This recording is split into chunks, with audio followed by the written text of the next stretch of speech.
Online gaming app और सट्टेबाजी के मसले पर सुप्रीम कोर्ट में आज सुनवाई हुई और इस सुनवाई में क्या हुआ हम जानते हैं एडवोकेट विराग गुप्ता जी से। विराग जी, कई याचिकाएं सुप्रीम कोर्ट में दाखिल हुई हैं, आपकी ओर से जो याचिका दाखिल की गई है यानी कि याचिकाकर्ता की तरफ से, वो क्या है? देखिए, इस याचिका में जो सीएससी ने याचिका दायर की है उसमें मोटे तौर पर 4 बड़ी मांगें हैं।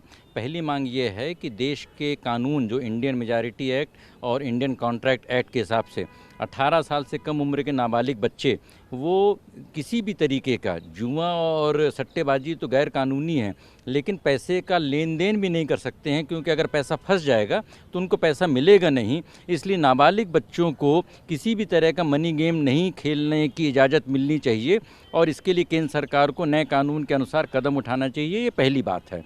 दूसरी बात ये है कि जो गूगल के और एप्पल के प्ले स्टोर्स हैं ये इंटरमीडियरी हैं, आईटी एक्ट के तहत इंटरमीडियरी हैं और इनकी ये जिम्मेदारी है कि सिर्फ कानूनी तौर पर ही जो स्वीकृत ऐप्स हैं उनको इजाज़त मिले।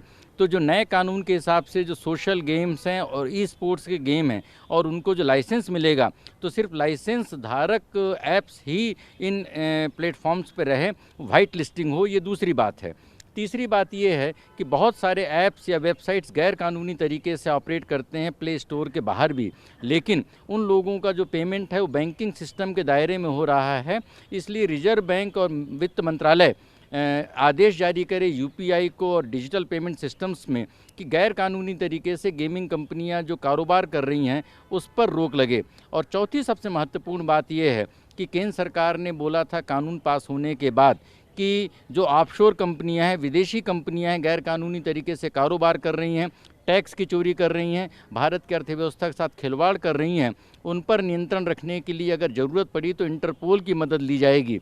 तो उन कंपनियों से लगभग 2.5 लाख करोड़ रुपए का जीएसटी, 55,000 करोड़ रुपए का 3 साल में इनकम टैक्स, उसकी वसूली के लिए केंद्र सरकार को भारतीय जो विभिन्न जो उनके सरकार के मंत्रालय हैं उनके साथ इंटरपोल की मदद लेकर के और उनके खिलाफ सख्त कार्रवाई करनी चाहिए।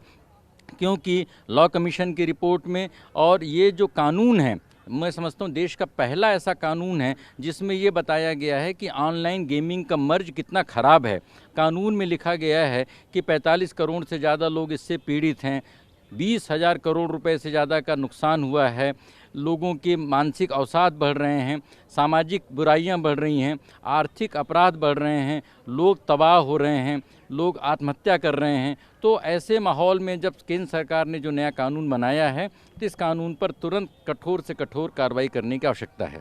एक अहम बात यह है कि कानून अगस्त में लाया गया और अब तक उसके इम्प्लीमेंटेशन को लेकर के कोई कदम नहीं उठाया गया। शायद यही वजह है कि आपने सुप्रीम कोर्ट में याचिका दाखिल की। नहीं, वो कानून तो संसद से पारित होने के बाद राष्ट्रपति की मंजूरी मिल गई और उसको नोटिफाई कर दिया गया है और कानून के अनुसार उसमें जो रूल्स हैं वो ड्राफ्ट रूल सर्कुलेट हुए हैं और उन ड्राफ्ट रूल्स को कंसल्टेशन के बाद फाइनल किया जाएगा। कानून के मोटे तौर पे 2 पक्ष हैं। पहला पक्ष ये है कि जो मनी गेमिंग ऐप्स हैं उन पर प्रतिबंध लगाना, जो कानून बनने के बाद तुरंत लागू हो गया है। इसी वजह से भारत में बहुत सारे ऐप्स बंद होने की खबरें आ रही हैं। ड्रीम 11 जैसे बहुत सारी कंपनियों ने अपने कारोबार को समेट